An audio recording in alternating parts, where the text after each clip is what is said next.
online, on-site, and on-air B-Warp presentations. The Black Wealth Attainment and Retention Programs helps our community acquire, sustain, and pass down legacy wealth. High school seniors can apply for this year's scholarship awards at parksideedc.org. Scholarships will be awarded at Parkside EDC's Gospel/Jazz Brunch on Sunday, April 27th. For details, ticket, or donation, please visit parksideedc.org. This is a community call to action from KBLA Talk 1580.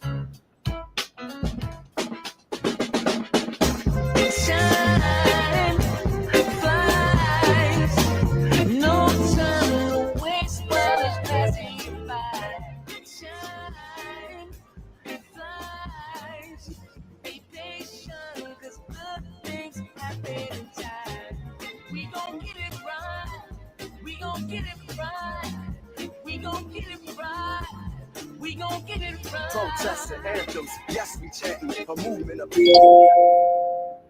of, it's the energy of, in memory of them that we love, the trinity of the people, the peace, the power, the truth, we speak the powers even louder, we can say it blacker, we can say it prouder, a woman vice president, that went to Howard, now we talk helping black businesses, and our differences is magnificent, bringing light to the point where the prisons is, I was told good life is where forgiveness lives, the ascension is to leave what's left behind, and feed the seeds with deeds that bless the mind, caress the mind, and question justify, with you and God in time, my best align.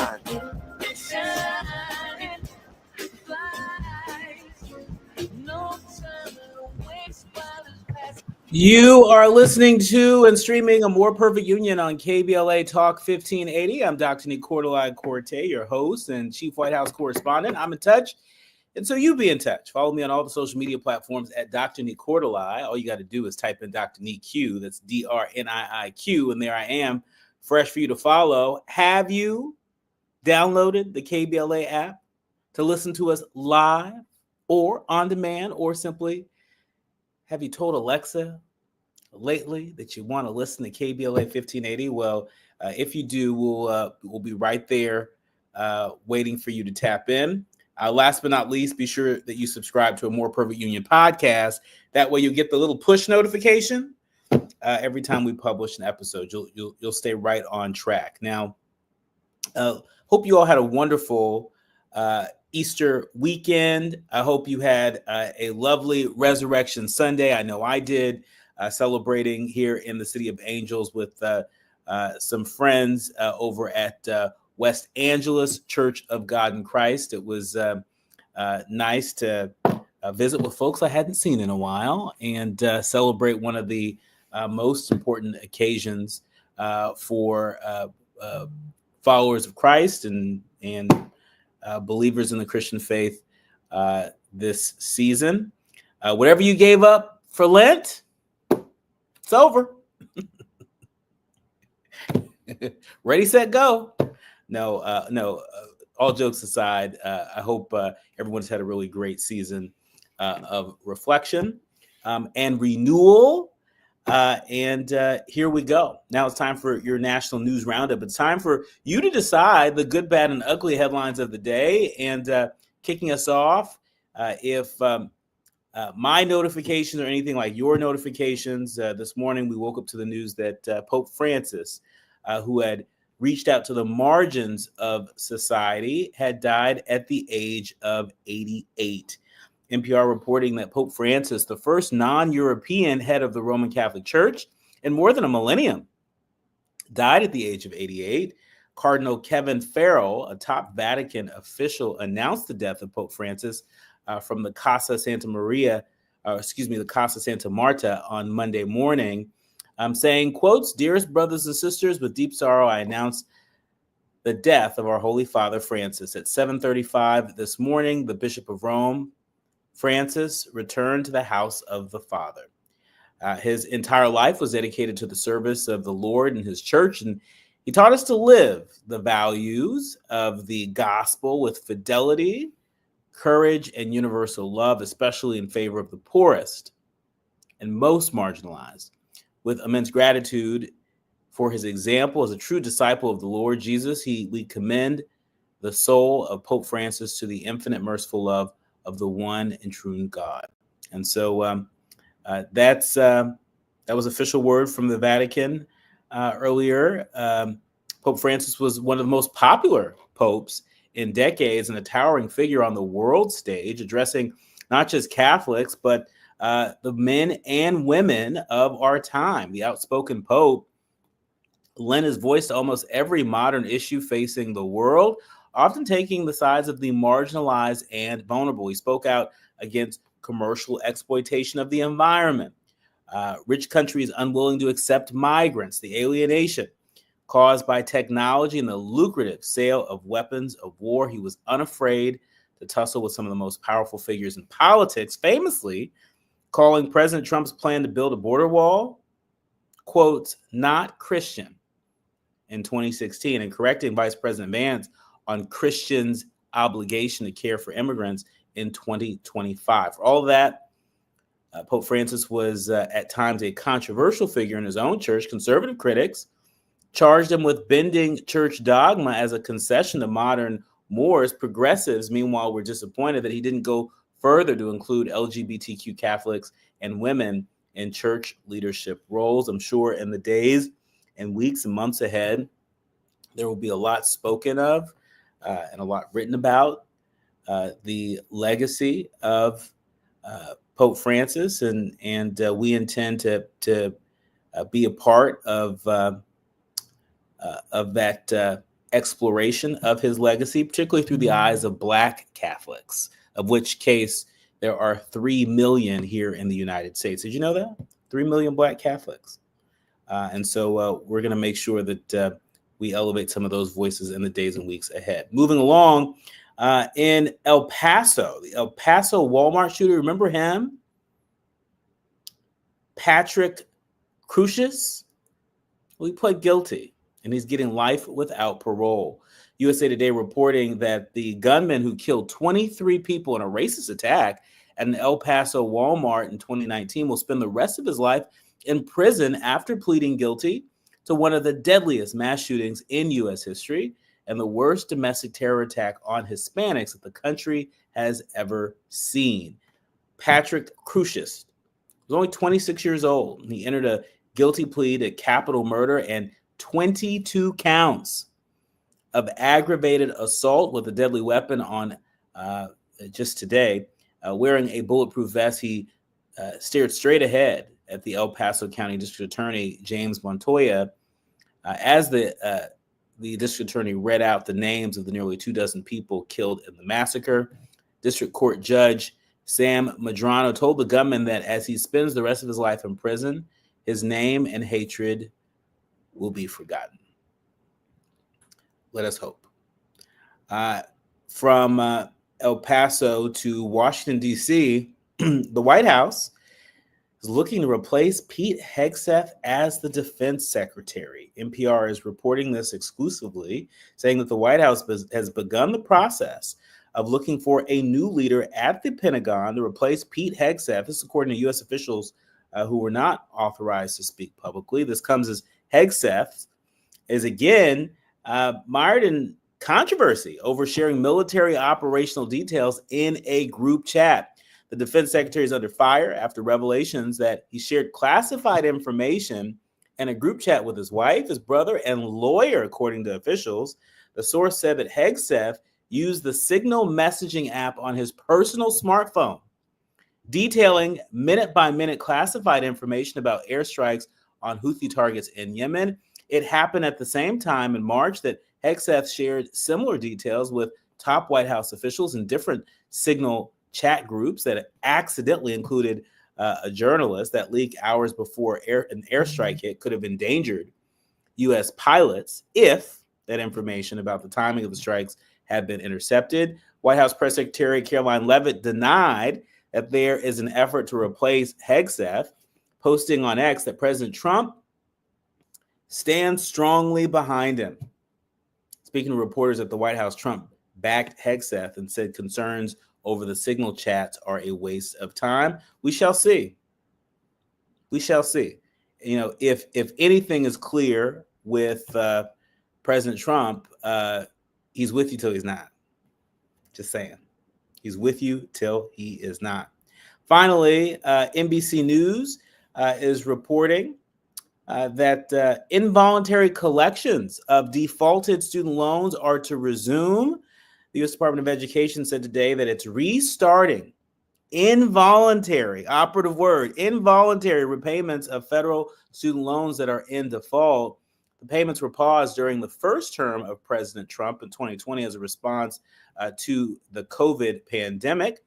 Beginning May 5th, the department will begin involuntary collections through the Treasury Department's offset program, which withholds payments from the government, including tax refunds, federal salaries, and other benefits from people with past due debts to the government. Wages will be garnished following a 30-day warning. It added, in case you're wondering how many people are impacted, well, an estimated 5.3 million borrowers are in default on their federal student loans through the department, and it could reach anywhere around 10 million in a few months. Repayment will be administered by the U.S. Department of Treasury, because they're trying to kill the U.S. Department of Education, and so it goes to the U.S. Department of Treasury now, and affected borrowers will get notices in the next 2 weeks. And so pay attention to your mail.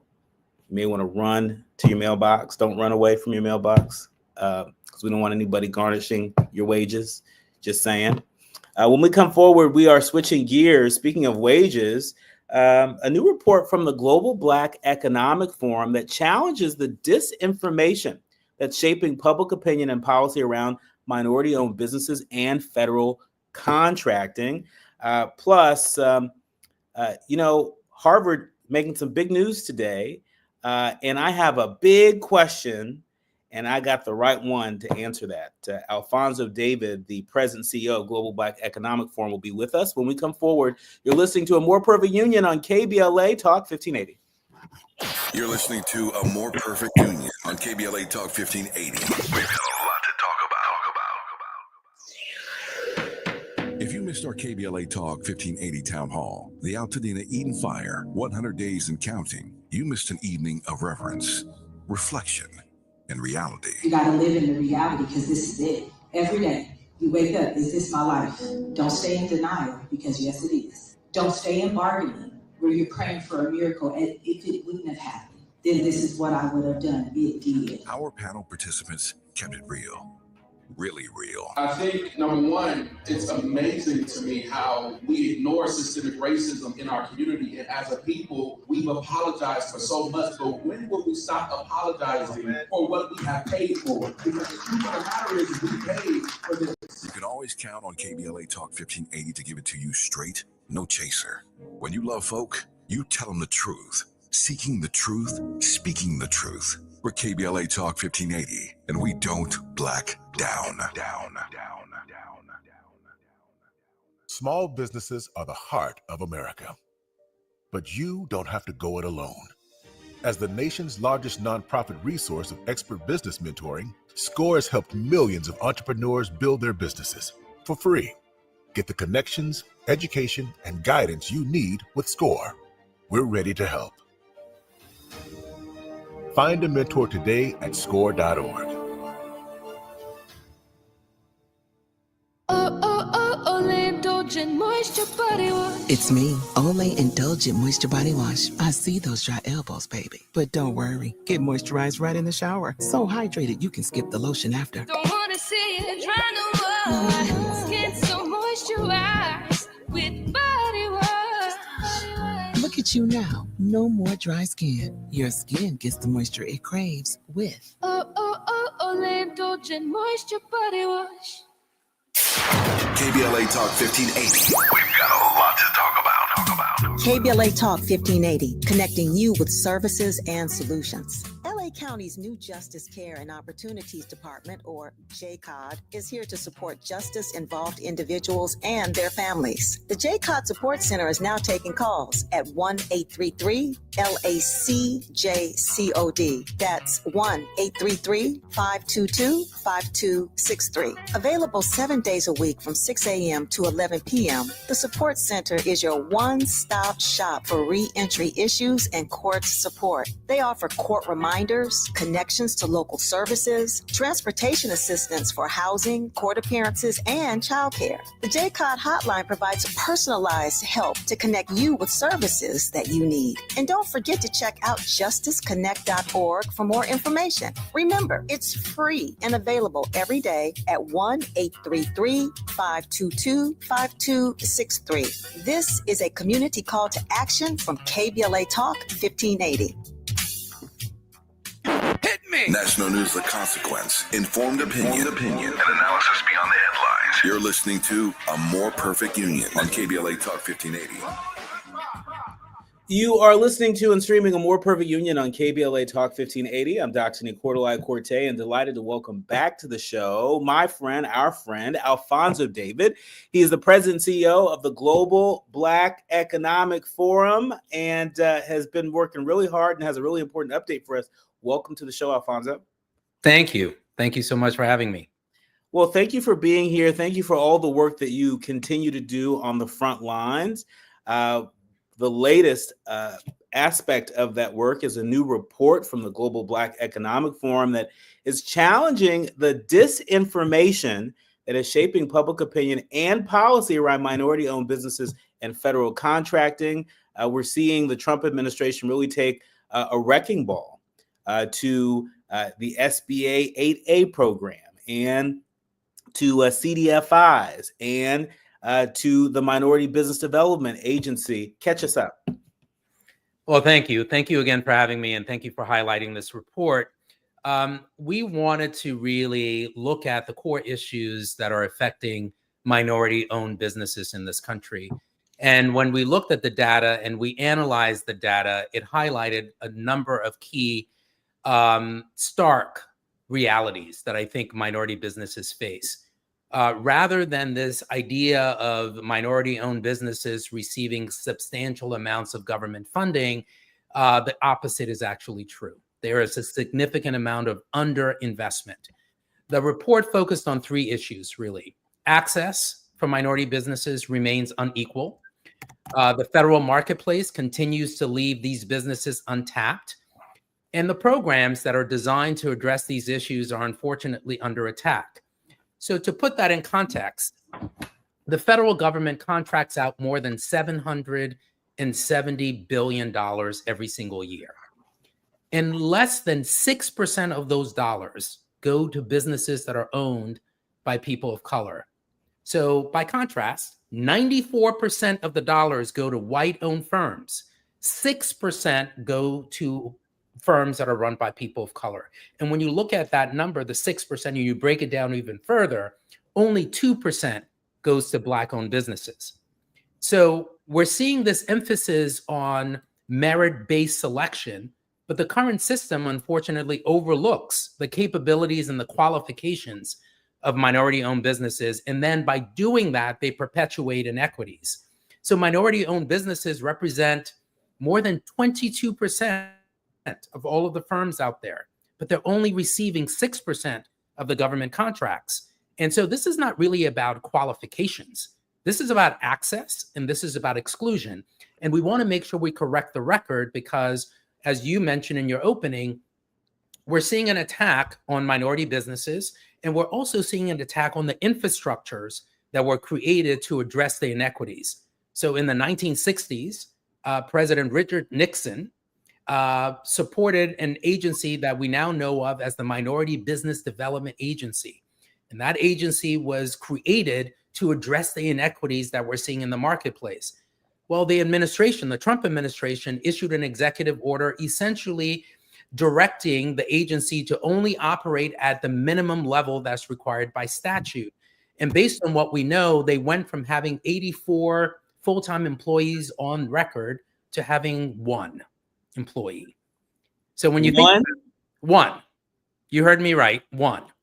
Oh my So God. when you think about an agency that was created to address the inequities that minority businesses confront, when you realize that more than 94% of the contract awards are still going to white-owned firms, and you also realize that the agency that's supposed to actually help address this problem is being effectively gutted, we want folks to recognize those are the facts. Those are the realities that minority businesses confront in this marketplace. And Alfonso, just to put a finer point on it, I think it's important that our leaders, learners, and listeners know that each year the federal government spends over $1 trillion. That's 1 trillion with a T, $1 trillion on contracts. Yet your report is clearly finding a number of systemic barriers, political rollback, shrinking of access to the point that you just made. But I can't unhear and unsee the announcement that President Trump made a little over a month ago from the Outer Oval Office about these AI data centers that the government is investing in partnership with a lot of giants in the tech industry. There is an artificial intelligence race that is afoot across the globe, and the U.S. says that they want to win that race. But it seems apparent to me, winning for whom? If everything that you say continues to play out, it means that Black folks and folks of color will not participate in the gains of any win related to this AI race. Am I getting that right? You're getting that exactly right. So let's break down artificial intelligence if you can, and let's put it in 3 buckets. We're talking about project conceptualization, right? You're thinking about a product. You're thinking about how do we take AI and apply it to a certain industry or apply it to a certain, products or services that we currently use. So that's just the construction. The second is product development. Who's actually in the room when you're thinking about creating these projects? And then we're talking about implementation. Who are you selling it to? When we look at all 3 of those phases, minorities, Black people, brown people are not included. Many people often refer to this a number of years ago. If you think of the elevators, right? And sometimes these self-closing elevators, they open, and if you don't go through within 15 to 20 seconds, they close.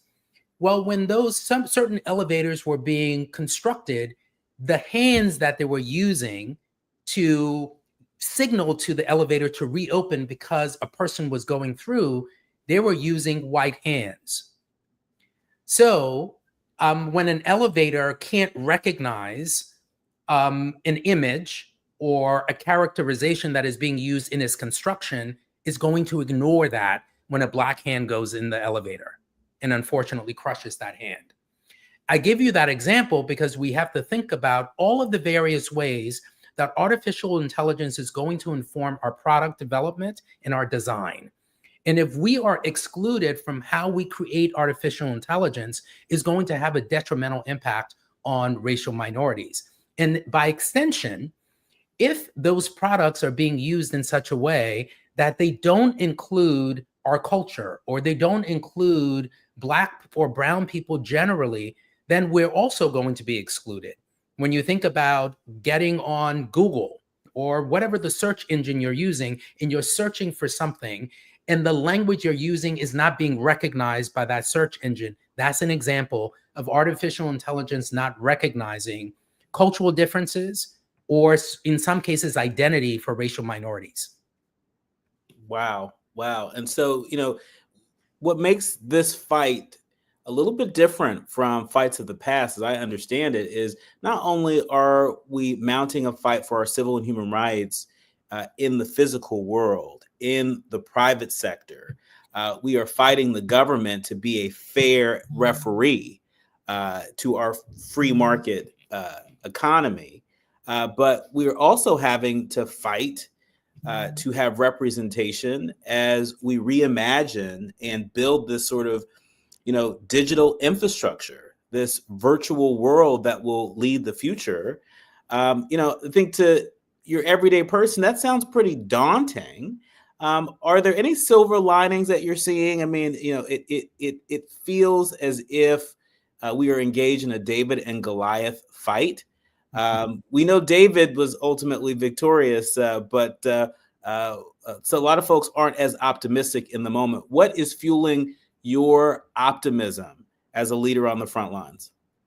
There are a number of things that's fueling my optimism. One is looking at our history and recognizing that we've overcome many, many, many challenges before. And we will overcome the challenges that are in front of us and the challenges we have yet to see.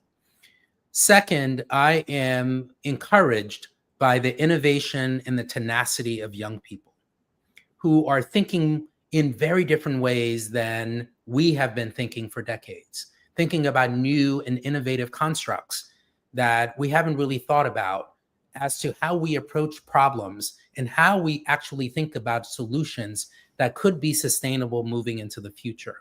Look, ultimately, what we're confronting right now is a philosophical divide, where there's some who believe that we should be operating from a place of fear, us versus them, and others who feel that operating using that construct, all of us end up losing. Like, we have to actually embrace our future and our present through a lens of unity. And this is not philosophical in nature. We also have a lot of data that shows this, right? So let's just use diversity, equity, and inclusion as an example. We have data for decades showing that the more diverse a company is, the higher its revenues are. They make more money. If a company is more diverse, they're more innovative. They create more products. And we've known that for a long time. So this idea that doing away with diversity, equity, and inclusion will benefit the bottom line is just false. It actually is quite the opposite. And we know that, and we've known that for a while.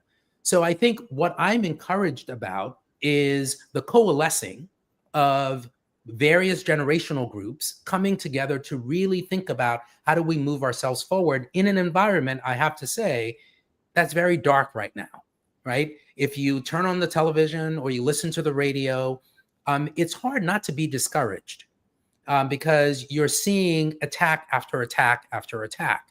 But I have to say, for some of us who are on the front lines, we are constantly thinking about how we can refuel, utilizing our collective community and creatively thinking about how do we move this forward and how do we do this in a way where we can reap the dividends, not only now, but into the future. So I'm encouraged, although the current environment is and appears to be very oppressive. When we come forward, one of the insights from this report around investing in minority-owned businesses, this report says that it could significantly boost the economy as these firms generate a little over $360 billion annually and sustain over 1 million jobs. When we come forward, I want to get Alfonso's take on Reverend Al Sharpton's recent meeting with the CEO of Target. I think in so many ways it illuminates some of the insights from this report if we're wise. More with Alfonso David, the president and CEO of the Global Black Economic Forum, when we come forward. You're listening to A More Perfect Union on KBLA Talk 1580.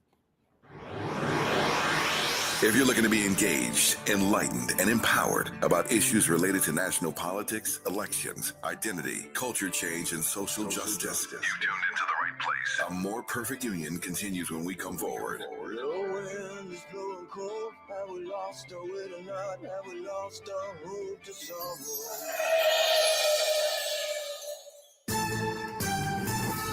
I'm Amber Payton with 3 Things You Should Know with BIN News. Leaders around the world are mourning the passing of Pope Francis. Members of the LGBTQ plus community, migrants, people who are impoverished, people who are in prison, those are the ones that he gave God's compassion to.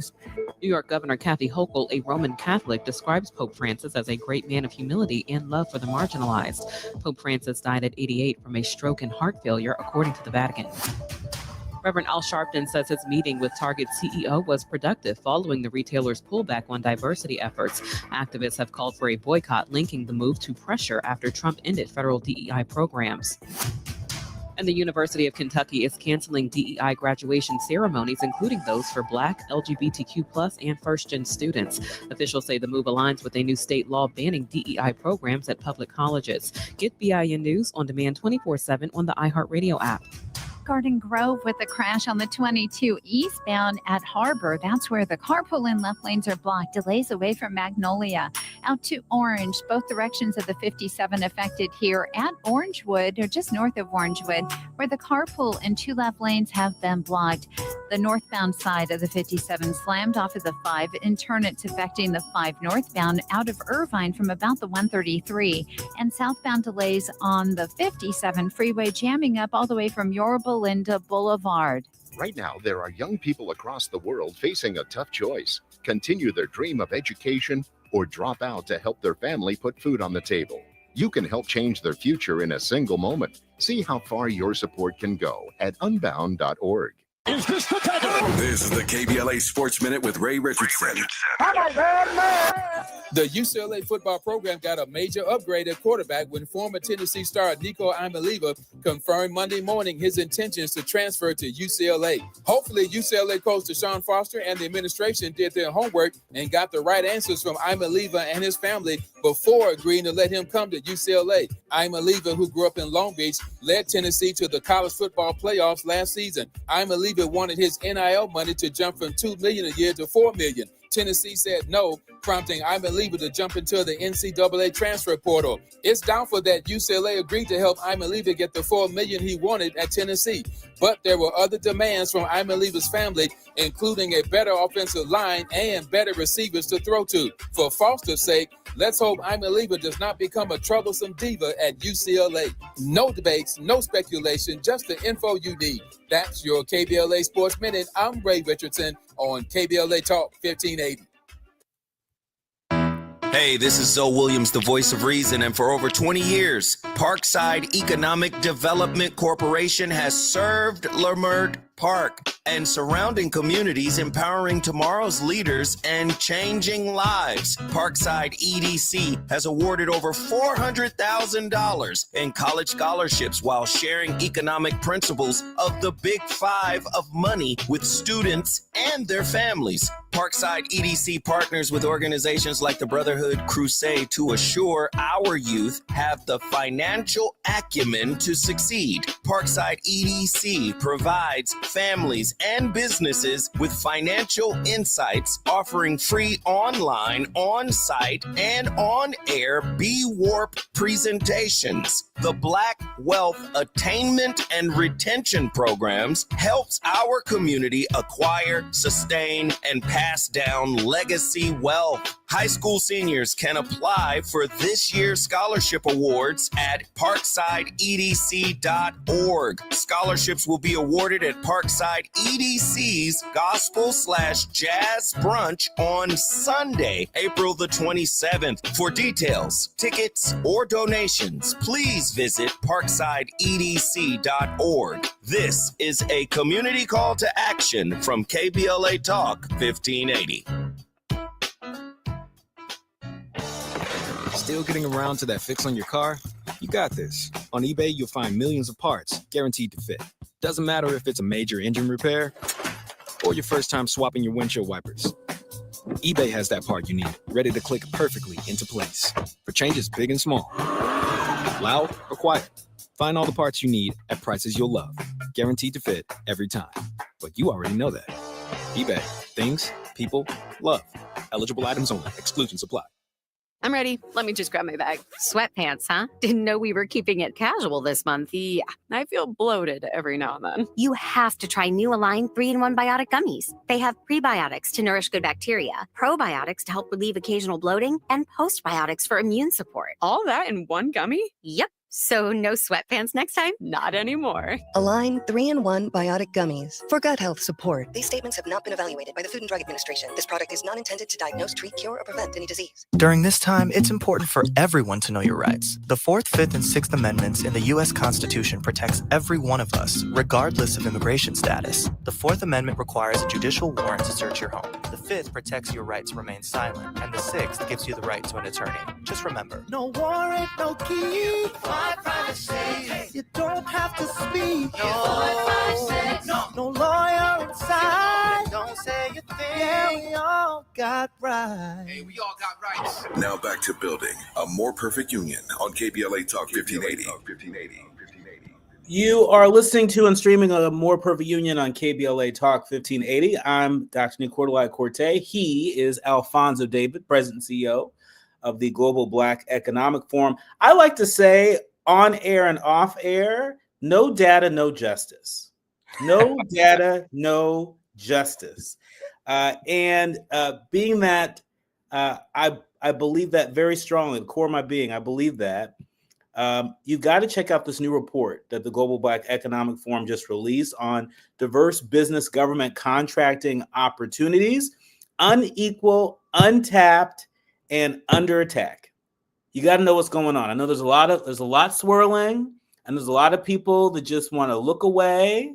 And I get that. You got to protect your peace, but you also got to maintain a line of sight, because the fight that we're in is not for the faint of heart. And it's not going to go away by itself. And so speaking of a fight that's not going to go away, the attacks against all things diversity, equity, and inclusion.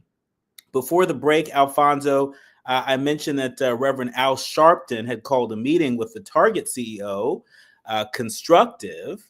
I know Reverend Dr. Jamal Bryant was also a part of this meeting with Target CEO Brian Carroll in New York City just this past Thursday. They all called the decision constructive and candid. The retailer, which has been under significant decrease of foot traffic and sales since announcing their rollback of DEI programs and initiatives, had this meeting. I know, Reverend Dr. Jamal Bryant, who's been a guest on the show, he called for a Target fast, not a boycott, but a fast during the season, the Lenten season. Should we expect to see more fasting of companies like Target that are on the wrong side of their espoused values around DEI? Well, let me say it. Let me respond to your question this way. I think we should expect to see more consumer engagement. We have to appreciate that as people of color, just using that construction for now, we have an enormous amount of power. We spend a lot of money. And I think one of the takeaways, if you will, that this moment provides to us is appreciating that our dollars have value, especially when we decide how we will spend our dollars collectively. And if a company decides to step away from its values, we should reevaluate our support. And to that point, I think it's very, very important that folks understand the facts. Yes, there are a number of executive orders that have been issued seeking to dismantle diversity, equity, and inclusion.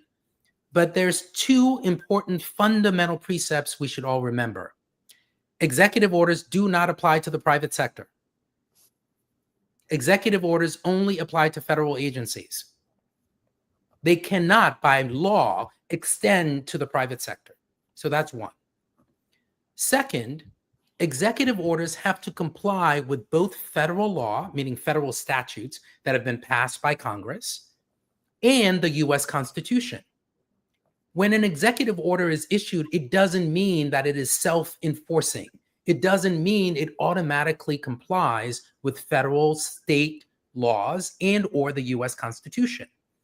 And that's incredibly important for folks to understand, because we constantly hear about the narratives of executive orders being issued. And fine, they've been issued, but it doesn't mean they're enforceable on their face. We've seen a number of lawsuits challenging executive orders for that reason, because they have to comply with both the U.S. Constitution and federal statutes. And so when companies are reassessing their commitments to diversity, equity, and inclusion, I often ask them, what is the law that is being violated? Because there is no law that prohibits diversity, equity, and inclusion. Quite the opposite. Civil rights laws require that companies comply with anti-discrimination laws. And that, for folks who may not know, is why we started hearing about diversity, equity, and inclusion. It was in response to civil rights laws. So I often counsel CEOs and large companies about how they are evaluating this current moment, and to think about, before they take action, to think about not only the legal risk, but the reputational risk and the financial risk of taking steps away from their true values. So the short answer to your question is, I think we will see continued consumer engagement on this issue. Yeah, I think you're right about that. And consumer engagement, it can look like a boycott. It may look like a fast. It may look like a protest, right? You don't use any one tool to solve every issue. But there seems to be a lot of people that are leaning into litigation at this moment, including Harvard University. It was announced today that they're suing the Trump administration in an escalating confrontation. Harvard University has sued the Trump administration in federal court today. It's the latest move in this escalating feud between the nation's wealthiest school and the White House. You all might remember that the Trump administration threatened to freeze $2.2 billion in federal funding, if Harvard didn't adhere to a laundry list of requests that they had. Alfonso, you're the perfect person to ask this question. Sure. When I saw this story, I started scratching my head. And I said, well, wait a minute. Harvard University is clapping back against the White House for, basically threatening to freeze federal funds and being very prescriptive in terms of, how they needed to run their institution, clearly impeding on academic freedom and freedom of speech. But where was Harvard, when the administration was going after DEI? It seems like they very quickly sort of relented on diversity, equity, and inclusion. But when it came to federal funds for research, for example, for some reason, that was a bridge too far. Make this make sense for me, Alfonso. Well, I think what we're seeing is a scattered response, or a series of scattered responses from those who are under attack. We see this with the law firms that are being targeted. There are some law firms that are suing. There are some law firms that are capitulating. But at its core, I think what folks are fully appreciating now, I hope, is that we have to fight for our core constitutional rights and our protections. That if we don't fight, we will lose them. This democracy that we live in is fragile. And the Constitution that we all think, that we all revere, or at least many of us do, we have to fight to ensure that it means what we claim to or purport to advance on its behalf. And I think here, I agree that Harvard's response initially on, capitulating on diversity, equity, and inclusion has now shifted when we're talking about funding. But I think we are not only seeing that here, we're seeing that in other venues, if you will, where folks are reevaluating when it comes to dollars and cents. And unfortunately, I think we have to all be focused on the core constitutional protections, whether they implicate funding or not. Because if we essentially erode the fundamental rights that we have under the First Amendment, it doesn't only hurt Harvard, it hurts all of us. And I think if we start looking at these issues through a lens of community, as opposed to just whether or not my individual rights are being infringed, I think we will all be the better of it. That, when we look at immigration, when we look at diversity, equity, and inclusion, when we look at small businesses, when we look at minority-owned businesses, you may not fit into any of those categories, or you may fit into some of those categories, but not all. But recognize that by failing to stand up for organizations, institutions, individuals that are being attacked, you ultimately are removing the veneer. You're removing the support that the Constitution provides to you, because it's only as strong as all of us fighting to ensure that it protects all of us. And I think that's what we're seeing from Harvard. We saw a very different narrative for Columbia. We saw a very different narrative with other academic institutions. And I'm just hopeful that by Harvard standing up here, other institutions, academic and otherwise, will appreciate that we all have to ensure that our Constitution really represents all of the interests of every single person in this country. Alfonso, in our remaining minute, I've got to ask you this question about University of Kentucky.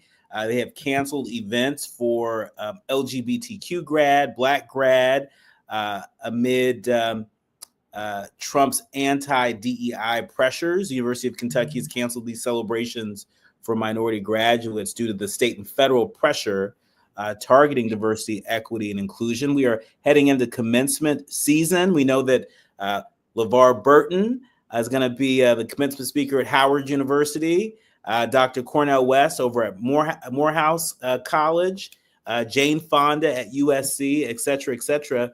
What should we be looking for from commencement speakers during this upcoming commencement season? And what should we be looking for from universities who may be a little shifty in their seats listening to some of these commencement speakers? I hope that the commencement speakers speak to the concept of courage and recognize that when we operate in silence, when we think that our silence is going to protect us, the opposite is true. And I hope those messages come in a variety of forms. But ultimately, we all have to speak from a place of courage. And when we do so, we can hopefully recognize and appreciate the tapestry that is supposed to be the US of A. What I hope to hear from universities in this time, because as you mentioned, we're about to enter into commencement season, is that they understand this concept of academic freedom is a concept that we have to protect at all costs. We've seen this movie before, where academic institutions were initially targeted, and a few years later, that devolved into something else. There's been a lot of narratives, a lot of rhetoric about where we're currently living, whether we're currently living in a dictatorship or a faux democracy. Let us all just appreciate that my ability to talk to you in this conversation is in large part because of the constitutional rights that we have. We wouldn't be able to have a free exchange of ideas in other countries. And so even though I'm not at Harvard University right now, their fight is my fight. Because if they lose their voice, very soon thereafter, I could lose mine. Our thanks to Alfonso David, the president and CEO of the Global Black Economic Forum. Again, required reading for all of our leaders, learners, and listeners. Check out this new report they just released entitled Diverse Business Government Contracting Opportunities, Unequal, Untapped, and Under Attack. We thank you for your work.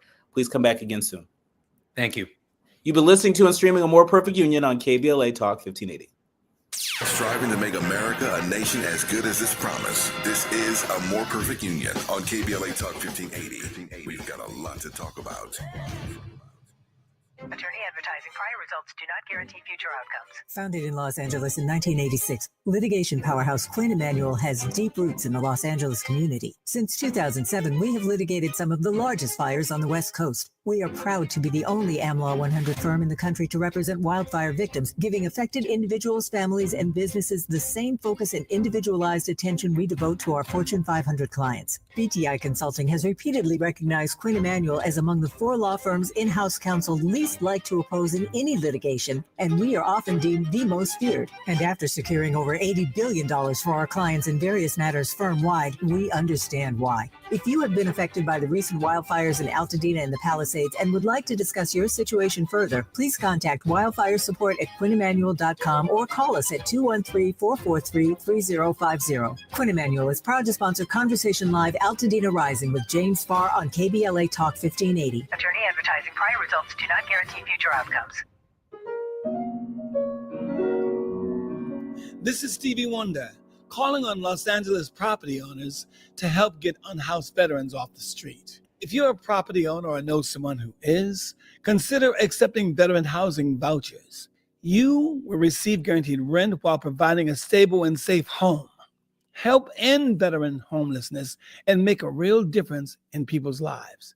Learn more by emailing houseourvets@lacity.org. Looking for a purposeful and passionate way to make a difference in your community? Volunteer with our Senior Medicare Patrol and help prevent Medicare fraud. SMP volunteers work in their community, educating peers about healthcare fraud and how to prevent and detect it. Free training starts soon. Check us out online or at an SMP open house near you.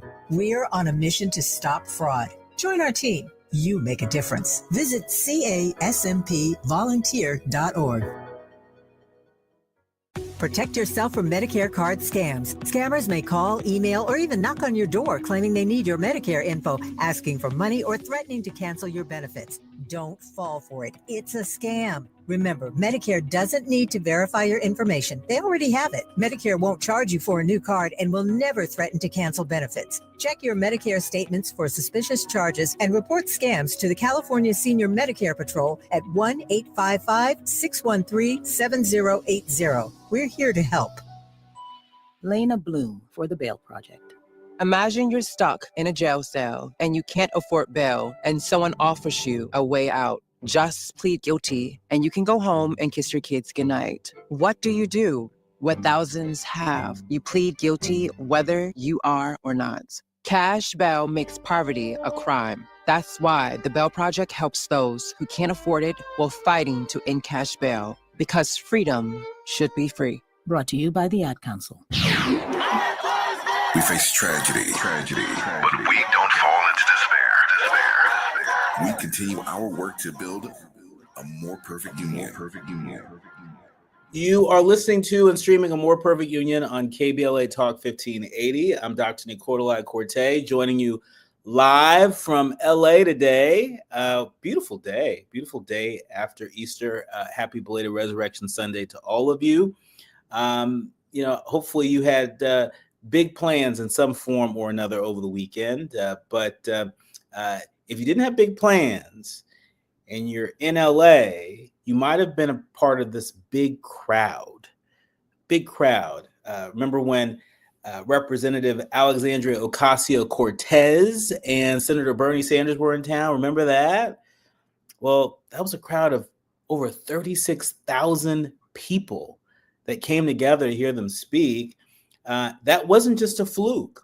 Axios reporting that AOC seizes the moment as the Dems seek a new identity. That's right. Democrats are scrambling for a new identity, and Representative Alexandria Ocasio-Cortez is racing to fill the vacuum with a party rooted in Senator Bernie Sanders' left-wing populism. Now, in case you're wondering, okay, yeah, AOC and Bernie Sanders were in town. They did their thing. Okay, great. Why does that matter? Well, Ocasio-Cortez, who is a New York Democrat, she's drawing tens of thousands of people to her rally with Sanders, even in red states. So it's not just in places like LA or just here in the Golden State. This is also in red states. She's breaking her own fundraising records and surging in early polling of potential 2028 presidential candidates. Now, you all know how I feel about this. It is 2025. We just came off of one of the most consequential elections in American history.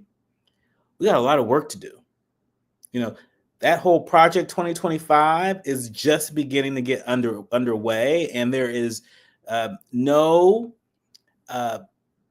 clarity in terms of any plan that is intended to push back against Project 2025.